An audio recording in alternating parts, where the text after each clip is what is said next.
हंसवाहिनी नमो नमः। ओम हंसवाहिनी नमो नमः।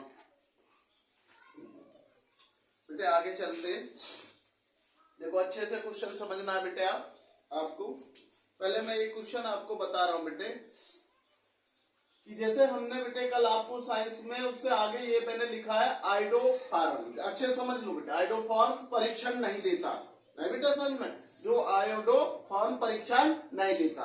तो बेटे मैंने इसमें क्या है, दो आंसर भी इसमें दिए हुए हैं कि जैसे बेटे मैंने मैथनॉल लिख दिया और बेंजोफेनोन, ये भी हो सकता बेटे, ये भी हो सकता है इसमें, नहीं बेटा समझ में। तो मैंने आपको लिख दिया है कि जो हमारा आयोडोफॉर्म परीक्षण नहीं देता है, मेथनॉल और बेंजोफेनोन। तो इसमें से मानो विकल्प में एक दे रखा, ये नहीं है, तो इस पर टिक कर देंगे। ये आप इसे ध्यान दिया करो, कभी कभी कुछ चीजों के दो आंसर होते हैं, तो उनमें से एक नहीं हो, तो मैं इसलिए दोनों लिख दिए, कभी मैथनॉल आ जाए और ये ना हो तो आप इसको गलत ना करें, नहीं बेटा अच्छे से समझ में। तो इसमें अगला क्वेश्चन क्या है, अच्छे से समझना। क्लोरोफॉर्म का उपयोग, क्लोरोफॉर्म का उपयोग किस लिए किया जाता है, नहीं बेटे समझ में। तो ये ध्यान रखना बेटे, जब हम किसी व्यक्ति को बेहोश करने के लिए, नहीं समझ में, जैसे बेहोश कर देते हैं तो बेटे वो इसी के कारण होता, क्लोरोफॉर्म के कारण बेहोश करने में लगभग 6 से 8 मिनट लग जाती है, लेकिन इसको सुगाने से 10-15 सेकंड में ये अपना काम करना चालू कर देता। ये जो आप फिल्मों में दिखाए जाते, ये सब इसी के वो है जिसको आप देखते हो, हम लोग देखते, नहीं बेटा अच्छे से समझ में। दोबारा समझ लो, क्लोरोफॉर्म का उपयोग किस लिए किया जाता है। तो बेटे क्लोरोफॉर्म से किसी व्यक्ति को बेहोश करने में लगभग वैसे तो 6 से 8 मिनट लग जाती हैं, नहीं बेटा समझ में, लेकिन बेटे ये कहा जाता है इसको सुगाने से, डायरेक्ट वो करने से ये 10-15 सेकंड में ही अपना कार्य करना शुरू कर देता है, नहीं बेटा समझ में। तो ये बेटे स्थिति आप समझ गए होंगे कि इस क्लोरोफॉर्म का प्रयोग क्यों किया जाता है। ठीक है बेटे, मैं पूछ लूंगा अभी थोड़ी देर बाद में, किस विटामिन की कमी से, किस विटामिन की कमी से रतौंधी होती है। तो विटामिन ए की कमी से, किसकी कमी से बेटे, विटामिन ए की कमी से होती है, नहीं बेटा अभी समझ में। जो हमारे किसी विटामिन में कमी से रतौंधी होती है, तो किसकी कमी से होती है बेटे, विटामिन ए की कमी से रतौंधी। क्लियर है। अगला क्वेश्चन, एंजाइम होते हैं, एंजाइम होते हैं प्रोटीन, एंजाइम होते हैं प्रोटीन, नहीं बेटा समझ में। उसके बाद सबसे मीठी शर्करा, जो सबसे मीठी शर्करा होती है, अच्छे से समझ लेना, ये हमारा फ्रुक्टोज होता है। क्या होता है, फ्रुक्टोज। ये फलों से होती है, किससे होती है, ये फलों में पाई जाती है। किस में पाई जाती है, फलों में। जो हमारी गन्ने की चीनी होती है, उससे कम 1.5 गुना या 1.7 उससे ज्यादा मीठी होती है इसमें शक्कर। अच्छे से समझ लो क्वेश्चन को, पूरा बता रहा हूं आपको। मैंने क्वेश्चन लिखा सबसे मीठी शर्करा, तो ये कौन सी होगी बेटा, फ्रुक्टोज। लेकिन ये फ्रुक्टोज किस में पाई जाती है, जो बेटे फलों में, नहीं बेटा समझ में। तो जो चीनी की अपेक्षा, जो गन्ने की चीनी बनाई जाती है, उसकी अपेक्षा बेटे ये अधिक होती है, कम से कम 1.5 गुना, और 1.7 तक मानी जाती है कि उससे ज्यादा मीठी होती है। समझ गए कि शर्करा सबसे मीठी कौन सी होती है। आगे चले, ये मैंने क्वेश्चन आपको, एक गोलीय दर्पण, अच्छे से समझ लीजिए, एक गोलीय दर्पण की वक्रता त्रिज्या, क्या बेटे, वक्रता त्रिज्या 50 सेंटीमीटर है। कितनी सेंटीमीटर है बेटे, 50 सेंटीमीटर है। इसकी फोकस दूरी क्या होगी, क्या पूछा उसने, फोकस दूरी। उसने कहा है कोई गोलीय दर्पण है, एक गोलीय दर्पण है जिसकी बेटे वक्रता त्रिज्या कितनी है, 50 सेंटी। उसने पूछी है इसकी फोकस दूरी क्या है, क्या बेटे, इसकी फोकस दूरी क्या है। दर्पण की फोकस दूरी बराबर होता है फॉर्मूला वक्रता त्रिज्या अपॉन 2। अगर आप फोकस दूरी निकाल रहे हैं बेटे तो फॉर्मूला होगा बेटे वक्रता त्रिज्या अपॉन 2, वक्रता त्रिज्या अपॉन 2। तो इसका वक्रता त्रिज्या कितनी है सवाल में? 50 सेंटी। कितनी है बेटे? 50 सेंटी। तो इसकी फोकस दूरी क्या होगी? 25 सेंटीमीटर। जो आपकी त्रिज्या दे रखी है उसकी हाफ, आधा, क्योंकि फॉर्मूला में क्या है? वक्रता त्रिज्या अपॉन 2। जब हम 2 में डिवाइड करेंगे 2 का किसमें? वक्रता त्रिज्या में, तो कितना आ जाएगा? 25 सेंटीमीटर। समझ गए? वक्रता त्रिज्या कैसे निकालेंगे आप? उसको आधी कर देंगे और उसका फॉर्मूला लगाएंगे बेटिया वक्रता त्रिज्या अपॉन 2। क्लियर है? एक सवाल में इसका लिखूंगा, जो बेटा आप कमेंट में उसका आंसर सब बच्चे देंगे। सभी बच्चों को बेटे जो हम सबसे जुड़े हुए हैं उन सभी बच्चों से बेटा निवेदन है कि उस क्वेश्चन को करके उसका आंसर भेजेंगे। ठीक है बेटे? और अपना नाम लिख देंगे उसमें। मैं इसका बेटा क्वेश्चन लिख रहा हूं। एक क्वेश्चन मैं संख्या बदलूंगा केवल, तो जिससे कि मुझे ये इतने में आपसे साइंस में इतने पूछ रहा हूं बेटे आप सभी से जो है। कपाल में मैंने आपको बताया था कि कितनी टोटल हड्डियां होती हैं। मैंने बताया था आपको कि हमारी खोपड़ी में कितनी हड्डियां होती हैं? 22। जिसकी मैंने बताया था कपाल में कितनी होती है? 8 और चेहरे की 14। तो टोटल कितनी होगी? 22। तो बेटे मैं क्वेश्चन लिख रहा हूं इसका, आप एक अच्छे से इसको घर से खुद करेंगे। हाँ बेटा इसका मैं लिख रहा हूं इसको 1 डाल के। एक गोलीय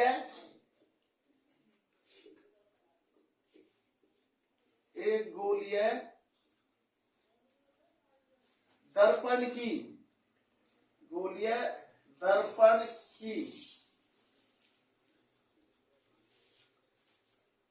वक्रता त्रिज्या, क्या बेटे? वक्रता त्रिज्या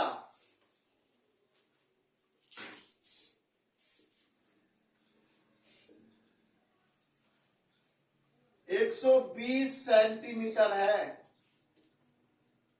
120 सेंटीमीटर है इसकी फोकस दूरी।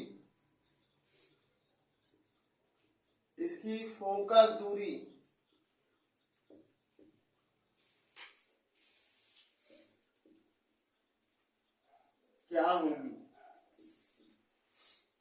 फोकस दूरी क्या होगी? ये आपको हल करनी है। इसकी फोकस दूरी क्या होगी? ये क्वेश्चन आपको बेटे हल करना स्वयं। कुछ क्वेश्चन बेटे मैं आपको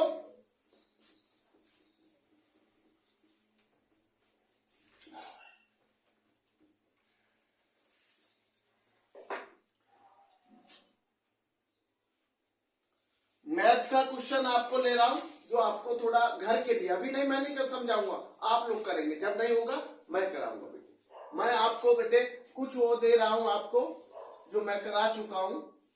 एक क्वेश्चन मैं आपको बेटे स्टैटिक्स का दे रहा हूं। किसका बेटे? सांख्यिकी का। किसका?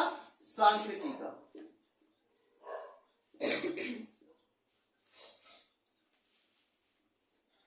क्योंकि थोड़ा बेटे घर पे भी क्वेश्चन करोगे तो बेटा आपकी प्रैक्टिस ज्यादा होगी। और ये क्वेश्चन यूपी बोर्ड हमारे इन बोर्डों में बेटे सभी में बेटे आता है। क्लास इंटरवल, क्या बेटे? Class interval. और ये फ्रीक्वेंसी है। छोटा सवाल बना रहा हूं, ज्यादा बड़ा आपको नहीं दूंगा। क्लास इंटरवल CI और बेटे फ्रीक्वेंसी बारंबारता। 0 से 10, 10 से 20, 20 से 30 और 30 से बेटे 40। मैं इतना क्वेश्चन दे रहा हूं आपको। ठीक है बेटे? और ये F में बेटे 4,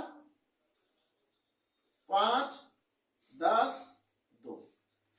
इस सवाल से बेटे आपको क्या करके लाना बेटे? मीन,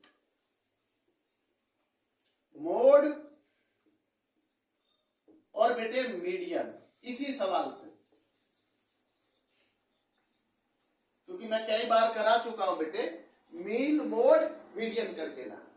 तो जो हिंदी वाले बच्चे हमारे माध्य, समांतर माध्य जो बोलते हैं बेटे, माध्य, बहुलक और बेटे माध्यिका बोलते हैं इनको हिंदी में। दोनों लैंग्वेज बेटे आपको क्लियर मैं बता दे रहा हूँ, समझिए बेटे। सांख्यिकी को स्टैटिक्स बोलते हैं। क्या बोलते हैं बेटे? सांख्यिकी को स्टैटिक्स। तो बेटे मैंने स्टैटिक्स में बेटे आपको क्लास इंटरवल का मतलब बेटे वर्गांतराल और एफ का मतलब होता है बेटे फ्रीक्वेंसी, जो बारंबारता बोलते हैं बेटे। तो 0 से 10, 10 से 20, 20 से 30, 30 से 40 और बेटे ये एफ 4, 5, 10, 2। तो हमें क्या निकालना बेटे इसमें? मीन, मोड, मीडियन, माध्य बेटे बहुलक। क्या बेटे? बहुलक। और ये बेटे हमारा माध्य। ठीक है बेटे, ये तीनों चीजें बेटे आपको ये निकालनी होंगी और मेरे को बेटे कमेंट में आंसर आप सब भेज देंगे। ठीक है बेटे, आगे चलते बेटे हम मैथ पे। ये तो आप लोग कर ही लेंगे बेटे साहब। आगे बढ़ते मैथ के अंदर। बेटा एक चीज का विशेष ध्यान दें, मैंने कल आपको बेटे प्रोबेबिलिटी प्रयागता चल रही थी, ताश के पत्तों का ज्ञान दिया था थोड़ा बेटा मैंने आपको।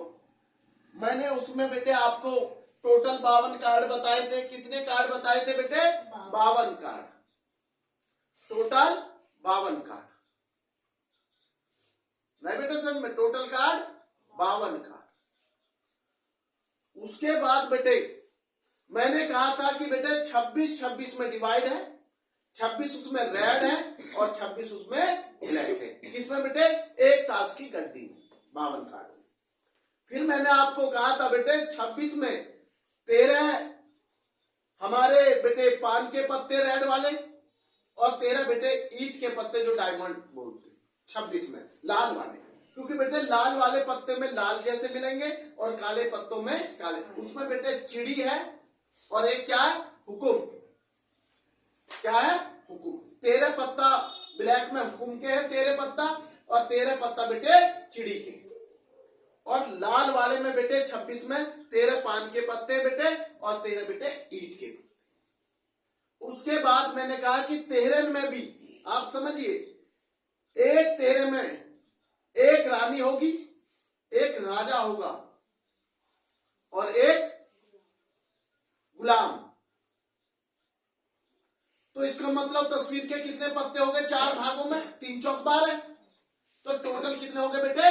12। जब 13 में 4 जगह डिवाइड है, जब 13 में एक रानी, तो 52 में कितनी रानी हुई? 4।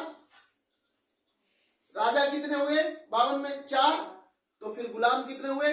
4। तो 12 हो गए। आपसे तस्वीर के पत्तों की प्रयागता पूछी जाए तो बेटे कितनी बताइए आप? 12/52। तो इसका मतलब 3/13। कल मैंने समझाया था, खूब अच्छे से आपको समझाया गया था बेटे। नहीं बेटा समझ में? तो इसलिए बेटा मैं आपसे कह रहा हूं, आप अच्छे से समझेंगे। मैं आगे बढ़ता हूं। क्या बेटे? आगे बढ़ता हूं। मैं इसमें जो आपको बताना चाह रहा हूं आज, वो अच्छे से समझिए। मैंने वर्ड लिख दिया, इसमें गोला बनाए A B C D E F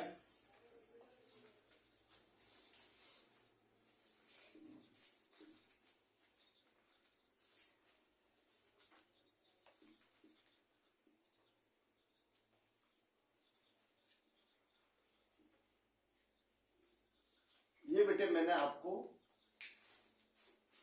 इन्हें गिनिए बेटे कितने हैं ये? 1 2 3 4 5 6 7 8 9 10। कितने हमारे बेटे ये? 10।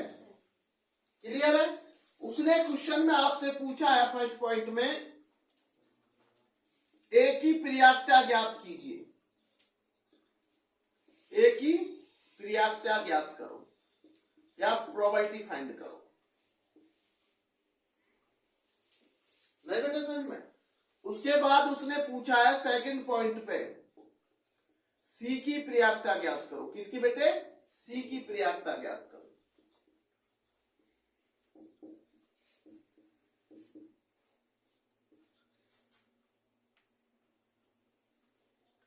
डी की प्रोबेबिलिटी फाइंड करो, डी की प्रियता।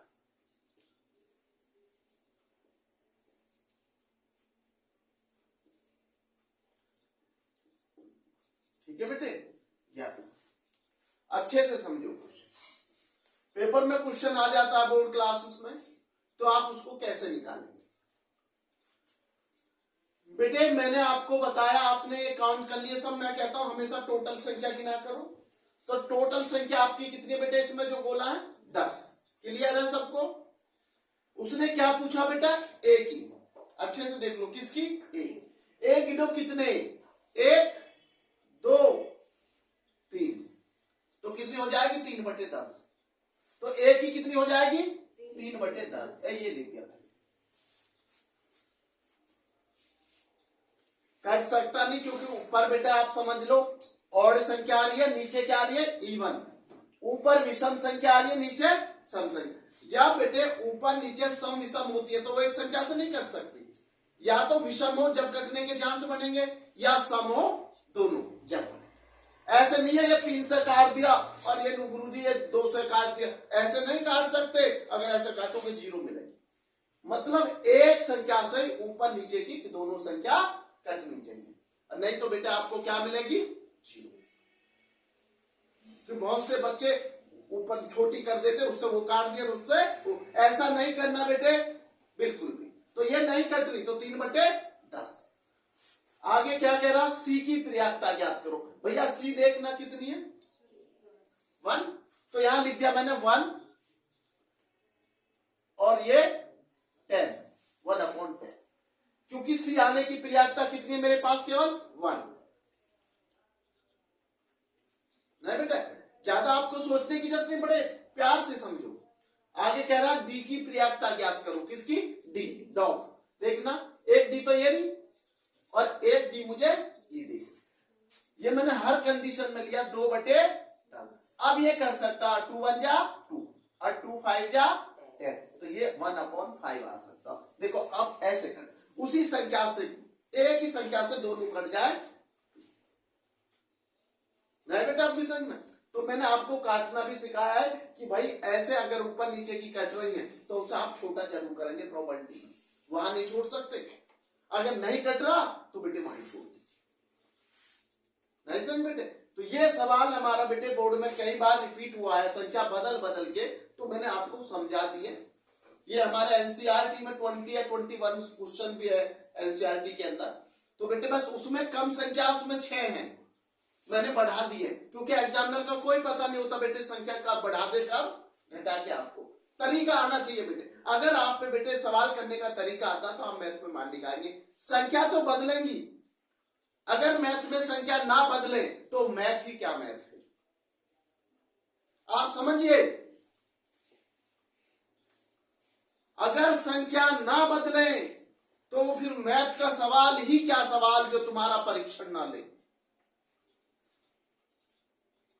भाई बुद्धि का परीक्षण तो संख्या बदलने से तो होगा, लेकिन जिसको सवाल करने का तरीका, फॉर्मूला ये सब आते हैं, वो संख्याओं से नहीं डरते। क्योंकि जिन बच्चों के हौसले बुलंद होते हैं वो कभी छोटी छोटी चीजों को तो बहा कर ले जाते हैं। नहीं बेटे सर में तो समझिए, अब आपको नदी नहीं बनना है, समुद्र बन जाओ। अब शिक्षा के क्षेत्र में समुद्र, जहां आपका कोई तोड़ ना हो, जहां आपका ज्ञान ना घटे। ये तुम्हें फरवरी का महीना, जो बोर्ड क्लास के बच्चे हैं, जितनी मेहनत कर सको उतनी कर लो। ये तुम्हारे ही काम आएगी आगे चल के। तुम में से ये कहा जाता बेटे, जितने बच्चे पेपर में बैठ रहे होंगे, एक बच्चा तुम में से वो भी निकल के आएगा जो टॉपर की लाइन में होगा, कि ऑल इंडिया टॉपर रहा या यूपी बोर्ड टॉपर रहा, सीबीएसई टॉपर रहा, अलग अलग बोर्डों के अलग अलग नाम आएंगे। तो वो क्षण आप देखोगे तो आपको भी महसूस होगा कि यार ये बच्चा ने टॉप कर दी। बार बार देखने की चाह बनती है। तो मैं चाहता हूं कि उस चाह में आप भी तो लाइन में खड़े हो सकते हो कि तुम्हें कोई देखे। क्यों? बस जज्बा होना चाहिए, और जज्बा नहीं है तो फिर कुछ ना हो सके, कुछ ना हो। नहीं समझ में? इसलिए क्योंकि ये कहते बेटे बहादुर जो होता है वो कभी किसी चीज से नहीं डरता, अंतिम सांस तक लड़ता है वीर। देखते ना जो हमारे सैनिक होते हैं, अंतिम क्षण तक भी जब तक सांसें रहती है तो दुश्मनों का सामना करते हैं। तो उसी प्रकार ये पेपर तुम लोगों को लास्ट मिनट सेकंड तक भी क्वेश्चन को छोड़ना नहीं है, मेहनत करनी है। ये सोचिए ये तुम्हारे लिए एक चुनौती है और इस चुनौती को तुम्हें पार करना होगा। और जीवन में चुनौती ना हो तो वो जीवन ही किस चीज है? क्यों? चुनौती तो सबके सामने आई है। अरे महाराणा प्रताप को बेटे जो राजा थे मेवाड़ के, उन्हें भी जंगलों में रहना पड़ा था। भगवान राम को भी आपको पता 14 वर्ष का वनवास काटना पड़ा था। वो तो भगवान थे, हम लोग तो इंसान हैं। क्यों? तो इसलिए कहा जाता बेटे मेहनत कीजिए। जिसकी संगत खराब है उसको बदल दीजिए, आप बुरी संगत को छोड़कर अच्छी संगत की तरफ चले जाए, रिजल्ट पॉजिटिव आएगा, आपका अच्छा मिलेगा। आगे चलते समझ गए बेटे। मेरा अगला क्वेश्चन अच्छे से आपको समझना है। मैं पूछना चाहता हूं बेटे आप सबसे कि आपने लूडो खेली है क्या बेटे? लूडो, हाँ बिल्कुल खेली है। नहीं समझ में? डाइस क्या बोलते हैं? डाइस, लूडो या पासा। देखो नाम बड़े अजय वो हैं, पासा है। जैसे महाभारत में मामा सुकनी खेलते थे, वो पासा कहते थे। वो पासे से सबको हरा देते थे।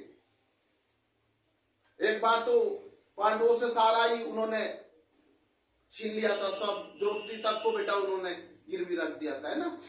तो जुआ में तो सुगनी जो है बेटा वो बेताज माने जाते थे इस खेल के।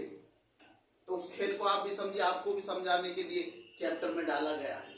आप समझिए, आप सबको पता है, जैसे मैंने लिख दिया 1 2 3 4 5 6, ये हमारे कौन थे? लूडो। जो हमारे बेटे सभी को आपको पता है कि इसमें 6 होते हैं फलक। कितने होते? 6। 1 भी आ सकता है, 2 भी आ सकता है पासे में, 3 भी आ सकता है, 4 भी आ सकता है, 5 भी आ सकता, 6 भी आ सकता। अब हमारा एक करने का तरीका आपको देखना, पेपर में क्वेश्चन कैसे बन सकता। वो पूछ सकता सम संख्याओं का पासे की पर्याप्तता ज्ञात करो। सम संख्याओं की, देखो आपको पता होनी चाहिए सम संख्या कौन सी है। हमें बहुत से बच्चों को डाउट हो जाता सम और विषम, सम और विषम। बिल्कुल, सम को क्या बोलते हैं? इवन बोलते हैं, इंग्लिश में क्या बोलते हैं? इवन। और ये क्या होती है? ऑड। इवन और ऑड। इवन वो संख्या होती है जो 2 से पूर्ण रूप से कट जाए, जिसमें 2 का डिवाइड चला जाए। तो वो कौन सी हो सकती है? 2 भी, 4 भी, 6 भी। तो मुझे तो इसके अकॉर्डिंग बतानी है ना बेटे, क्योंकि 6 से आगे मैं जा नहीं सकता, क्योंकि 8 है ही मेरे पास में, तो 8 क्यों लूंगा मैं? लेकिन वैसे मौखिक अगर मैं बताऊं तो बेटे सम संख्या वो होती है जो 2 से कट जाए, और विषम वो होती है बेटे जो पूर्ण रूप से 2 से ना कटे। तो इस सवाल के अनुसार जो आपका सवाल है, इसमें हमारे विषम 1 3 और 5 है। 1 3 5 देख लो आप। ये बेटे हमारी विषम ऑड संख्या बेटे क्या है? ऑड संख्या। और बेटे सम संख्या कौन से बेटे? 2 4 6, 2 4 6। समझ गए? अगर हमारा सवाल फर्स्ट पॉइंट में पूछ लिया सम संख्याओं की पर्याप्तता ज्ञात करो, सम संख्याओं की, जो आपको पता है किसमें पूछा जा रहा है? पासे में। किसमें बेटे? पासा जो होता है, पासे में सम संख्याओं की पर्याप्तता, प्रोबेबिलिटी ज्ञात कीजिए। पर्याप्तता अच्छे से समझ लीजिए। तो आपकी सम संख्या कौन सी है? मैंने लिख दिया 2 4 6। काउंट करो इन्हें, 1 2 3। तो ये मैंने 3 लिखा और टोटल गिनो 1 2 3 4 5 6। तो इसका मतलब 1/2। 3 एकड़ 3 से काट दिया, 3 दूनी 6। तो कितना आंसर आ गया? 1/2। देख लीजिए 1/2 आया नहीं आया?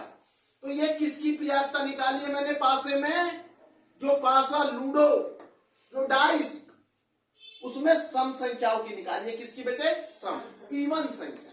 इवन संख्या आपको पता है इसमें कितनी दे रखी है मेरी? 2 4 6, 3 संख्या।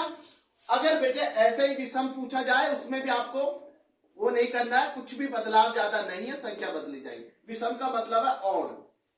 तो बेटे इसकी पर्याप्तता भी वही आएगी 3/6 करके 1/2 आंसर निकल आए। क्योंकि देख लो विषम संख्या भी तो काउंट कर लो 3 ही है। आप देख लीजिए 1 2 3, विषम संख्या अलग नहीं है, वो भी 3 ही है।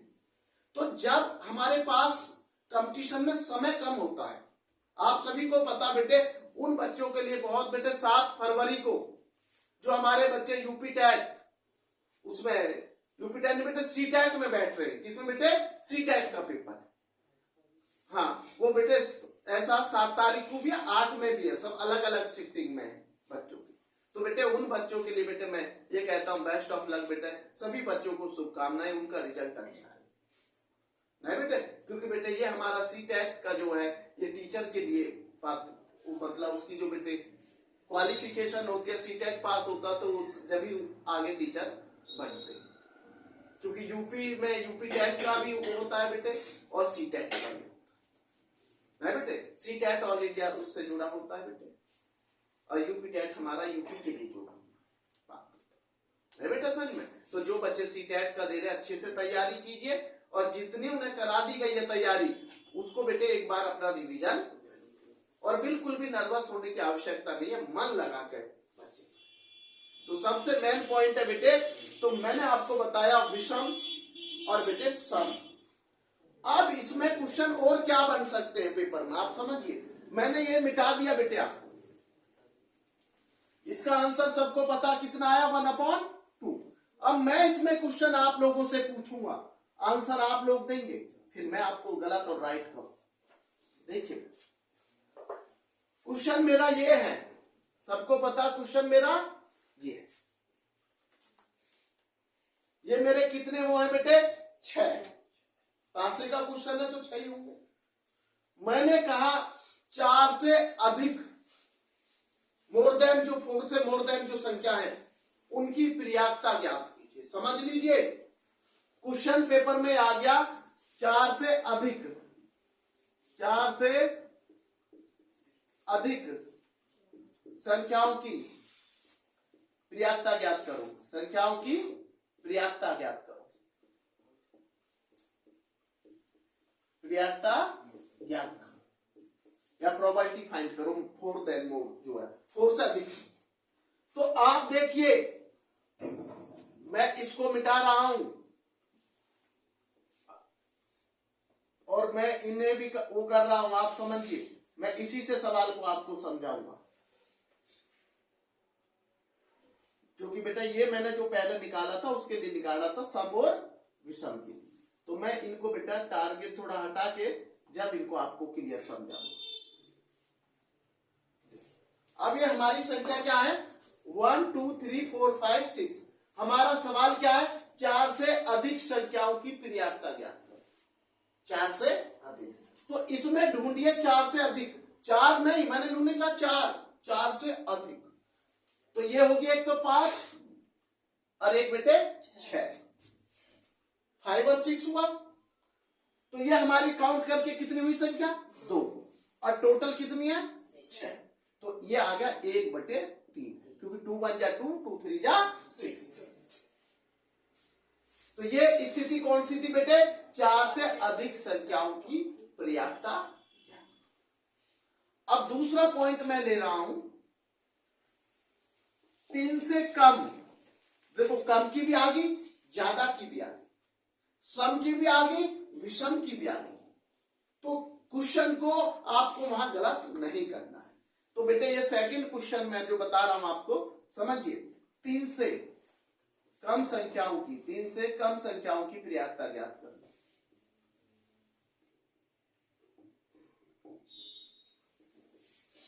पर्याप्तता ज्ञात करो।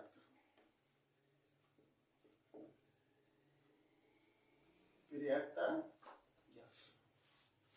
मैं बेटा सर 3 से कम संख्याओं की पर्याप्तता ज्ञात करो। सर 3 से देखो ये तो मैं मिटा रहा हूं नीचे का वर्ड, ये यहां से मैंने हटा दिया बेटे। तो 3 से कम देखो मैंने 3 ना का 3 से कम, तो बेटे मेरी ये आएगी 3 से कम, एक तो 1 हो गया रे, यही तो कम हुए 3 से, तो इसमें भी मेरा क्या आया 2/6 आंसर निकल के आया 1/3। क्लियर है। अब आपको इसमें लूडो वाले क्वेश्चन में गलती नहीं करेंगे। अगर आपसे कहा दिया जाए 3 या 3 से अधिक, देखो अगर कहा जाए 3 या 3 से अधिक तो आप 3 को भी काउंट करेंगे। फिर उसने कहा 3 और 3 से अधिक, तो वो 3 भी काउंट करना पड़ेगा। कभी आप कहोगे हमने तो 3 से अधिक 3 का। क्वेश्चन को अर्थ समझिए, क्वेश्चन कहना क्या चाह रहा हूं, जल्दबाजी मत कीजिए। कोई एक क्षण में आप सवाल को वहां गलत कर जाएंगे पेपर में, और एक क्षण सोचने से आप सही भी कर सकते हैं। नहीं बेटे सर में एक एक नंबर से बेटे आपका परसेंटेज और बेटे आपको पासिंग मार्क की तरफ ले जाए, और एक एक नंबर कम होने से हमें फेल के चांसेस बढ़ जाते। इसलिए कहता हूं बेटे आप मन लगा के क्वेश्चन करिए, किसी के कहने पर वहां सोचिए मत, खुद पर आप विश्वास कीजिए। खुद पर विश्वास करो बेटे, आप अपनी पढ़ाई पर विश्वास करो, खुद की पर, जो तुम स्वयं पढ़कर आए हो उस पर विश्वास करो। दूसरे बच्चे के कहने से गलत मत करो। कोई गलत शिक्षा दे रहा तो उसको एक्सेप्ट मत करो, उसको स्वीकार मत करो। जो अच्छी शिक्षा दे रहा उसको ग्रहण कर लो, उसको स्वीकार करो। और कोई गलती की है तो गलती को मानिए, स्वीकार कीजिए गलती को। गलती मानने से कभी छोटा नहीं हो जाता इंसान, गलती मानने से इंसान छोटा नहीं हो जाता, या उसकी गुडविल गिर नहीं जाती। गलती वो मानता जो महान व्यक्ति होता है। नहीं बेटा समझ में। तो आगे मैं चलता हूं, ये क्लियर हो गया। उसके बाद मेरा एक क्वेश्चन, एक थैला होता है, एक बैग, क्या होता है बेटे, एक बैग, उसमें मैंने कुछ कलर की बॉल रख दी है।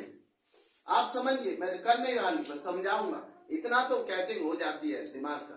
एक थैला लिया मैंने, क्या लिया, मानो सपोज करो ये मेरा एक थैला है, क्या है, इसमें मैंने कई कलर की बॉल डाल दी, ये डाल दी, इसमें मैंने डाली है 3 कलर की बॉल। समझिए कितने कलर की, 3 कलर, लाल कलर, काला कलर, सफेद कलर।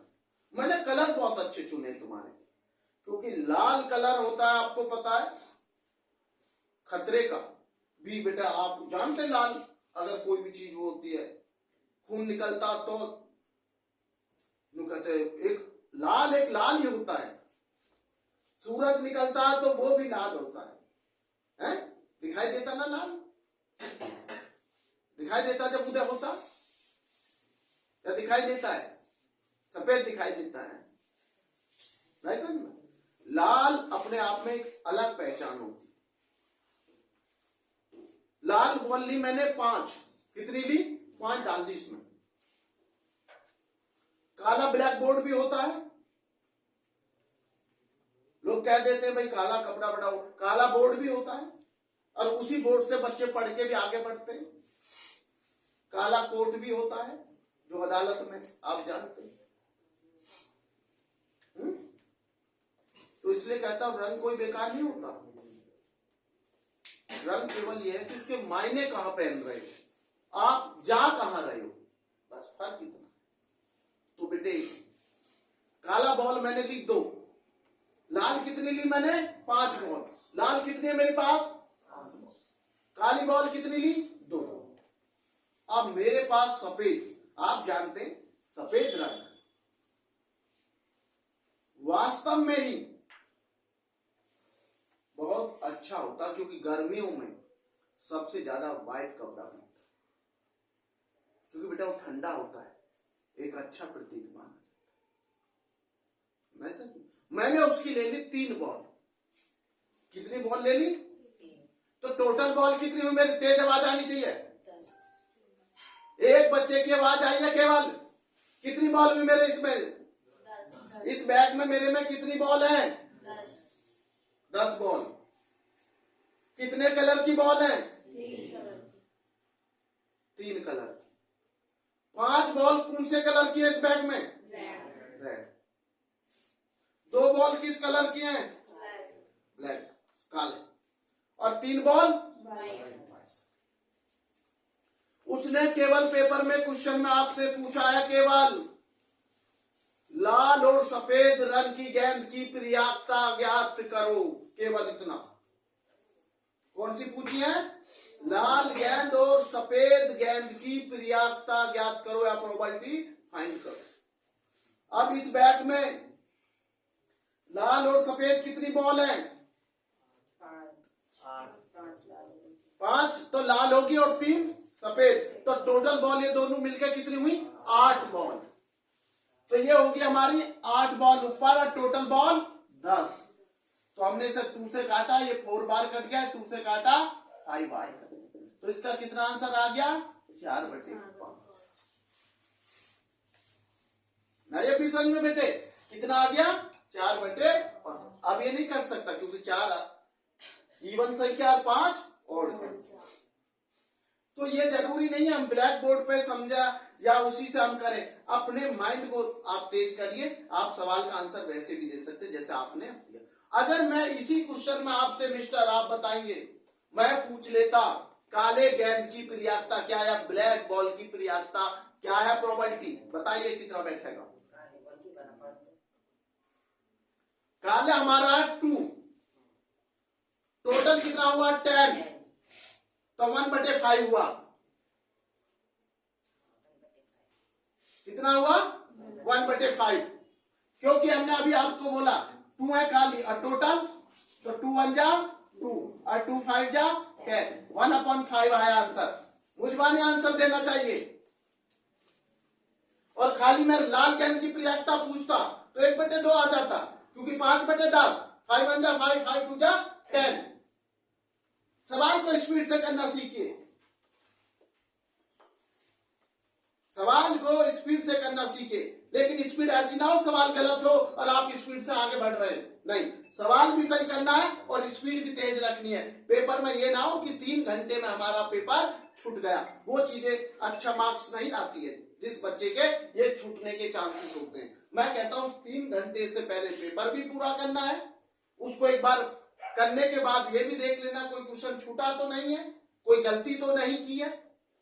और बेटे आपको अपने अंदर विश्वास होना चाहिए कि मैं 3 घंटे में पूरा पेपर कर लूं। इसलिए बेटे मैं कहता हूं लिख कर याद कीजिए, किससे लिख कर।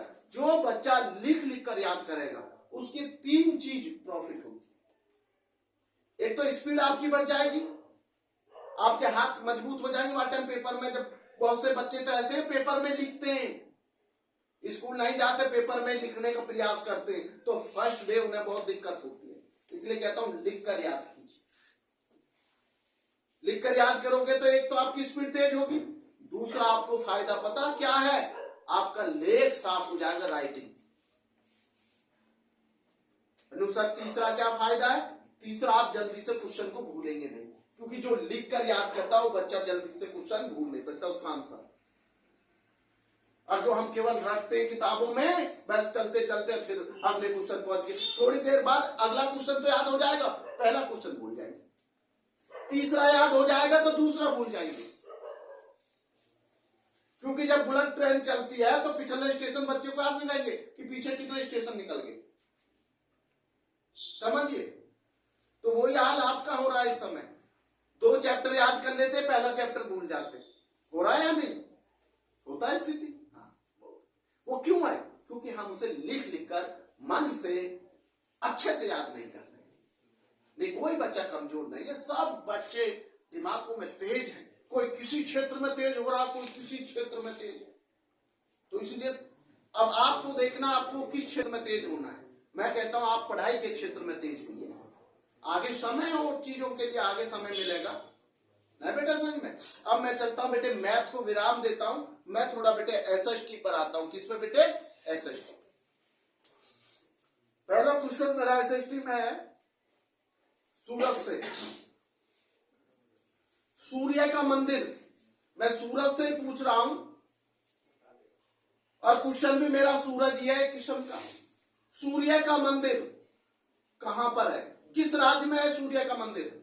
उड़ीसा में। बिल्कुल सही जवाब दिया। उसको पता है इसका मतलब कि सूरज को, कि सूर्य उड़ीसा में, सूर्य का मंदिर, कोणार्क का सूर्य मंदिर उड़ीसा में।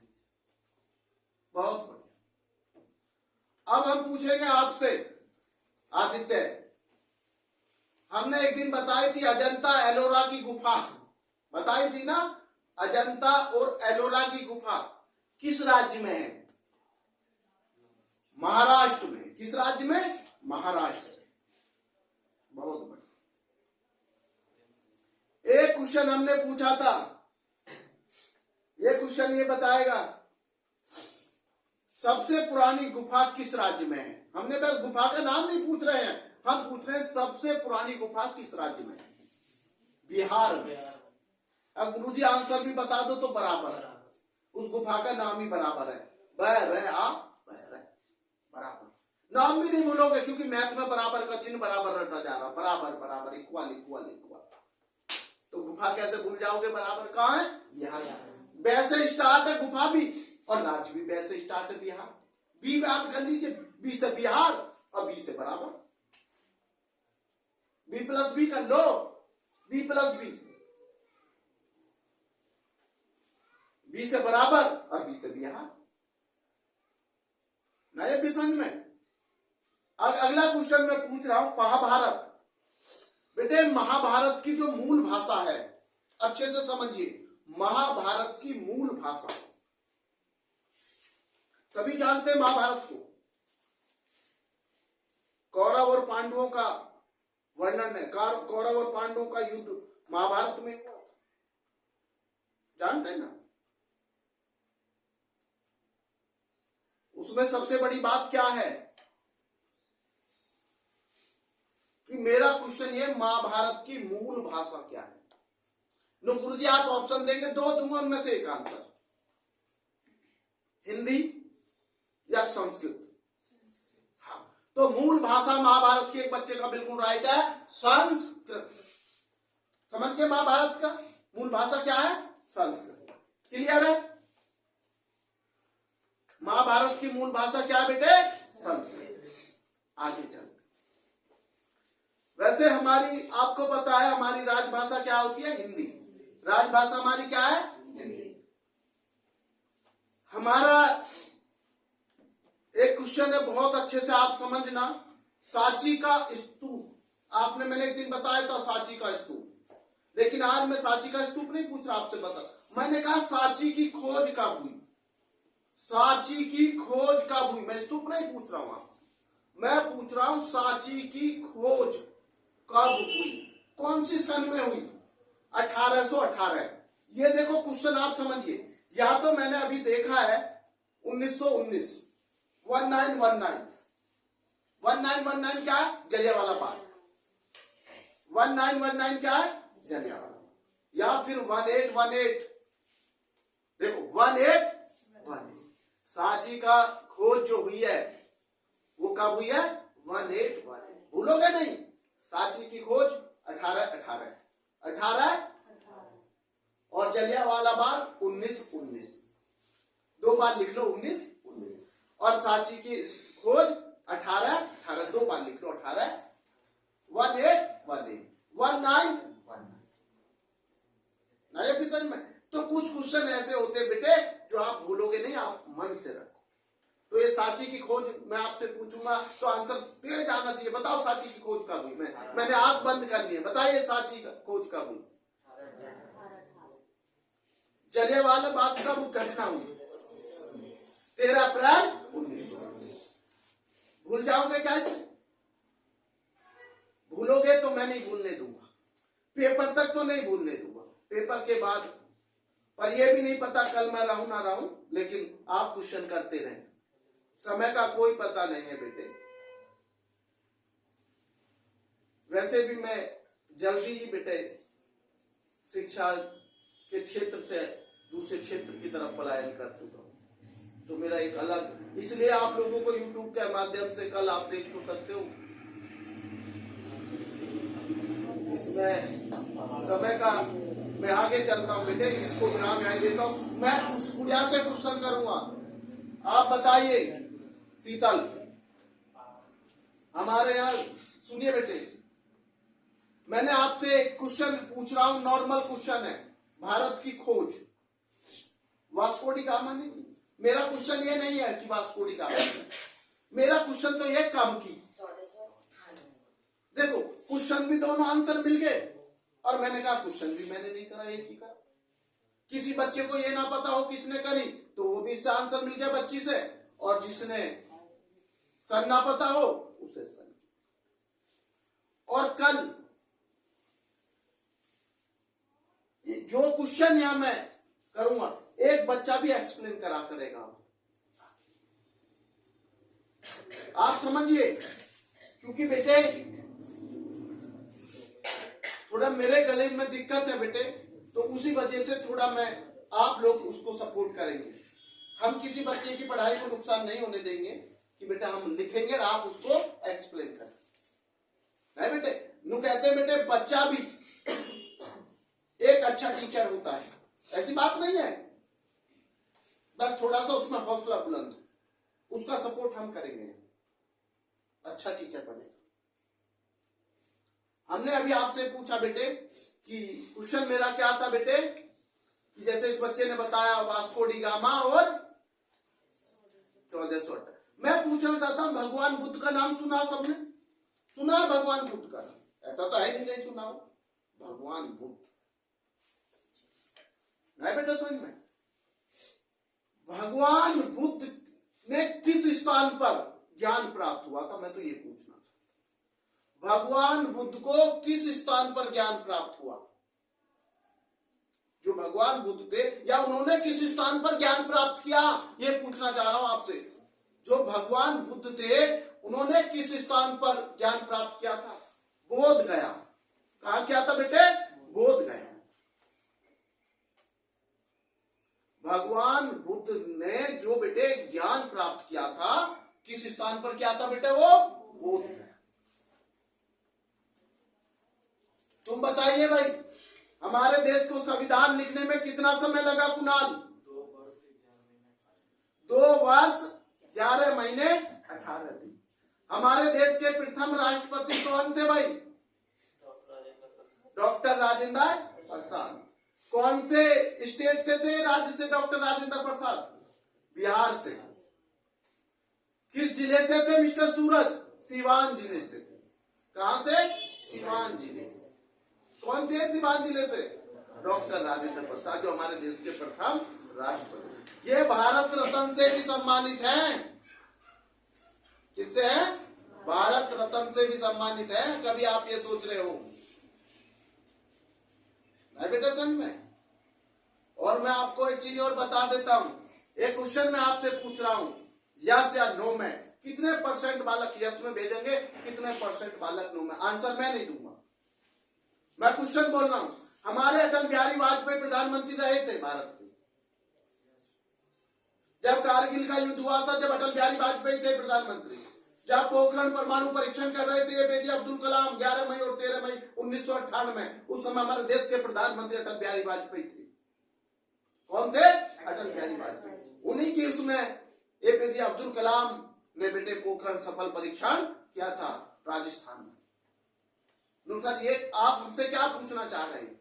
मैं आपको पूछना चाह रहा हूं, क्या हमारे अटल बिहारी वाजपेयी को भारत रत्न मिला था या नहीं? वो सब आप लिखेंगे, मुझे आंसर नहीं देंगे।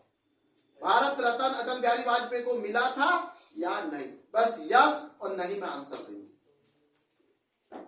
नहीं बेटा समझ में? ये क्वेश्चन आपके लिए छोड़ दिया मैंने सभी बच्चों को, जितना भी बच्चे हमारे वीडियो देखते हैं सभी, कि क्या अटल बिहारी वाजपेयी हमारे जो प्रधानमंत्री थे, क्या उन्हें भारत रत्न मिला था या भारत रत्न नहीं मिला? वो आप देंगे आंसर, जब हम उसका आंसर आपको कल बताएंगे। आप देंगे इसका आंसर। नहीं बेटा समझ में? आगे चलते, मैं पूछना चाहता हूं गौतम बुद्ध के बचपन का नाम बताइए। जब मैं भगवान बुद्ध, बताइए गौतम बुद्ध का बचपन का नाम क्या था? हाँ बिल्कुल सही है बच्चे का आंसर। गौतम बुद्ध के बचपन का नाम क्या था? सिद्धार्थ। सिद्धार्थ राज कहते ना कि बेटा सिद्धार्थ एक राजकुमार था।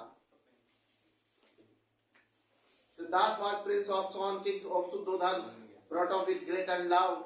बड़ा एक अलग वो है। मैंने आपसे क्वेश्चन पूछा है गौतम बुद्ध के बचपन का नाम। जैसे आपके बचपन का किसी का कुछ होता है, प्यार से बोल देते हैं, तो उसका बचपन में नाम क्या था? वो तो बाद में बदला भाई। सिद्धार्थ क्या था? सिद्धार्थ। क्लियर है? और भगवान बुद्ध ने किस स्थान पर ज्ञान प्राप्त किया था? बौद्ध में। और उनका पहला उपदेश सारनाथ में था। कहां था? और जैन धर्म के अंतिम तीर्थकर कौन थे? महावीर स्वामी। जैन धर्म के अंतिम तीर्थकर कौन थे? महावीर स्वामी। मैं एक चीज पूछना चाहता हूं मिस्टर सूरज, श्वेतांबर एवं दिगंबर, अच्छे समझ ले, पेपर में कई बार आया। श्वेतांबर और दिगंबर किस धर्म से संबंधित है? जैन धर्म से। बिल्कुल राइट। श्वेतांबर और दिगंबर किस धर्म से संबंधित है? जैन धर्म से। नहीं बेटे समझ में? किससे संबंधित है ये? बेटे टाइमिंग देखना बताओ मुझे, है? हाँ बेटे मैं आज यहां ही रोकूंगा बेटे आपको सभी को। धन्यवाद बेटे। इसको बंद करो बेटे। जय श्री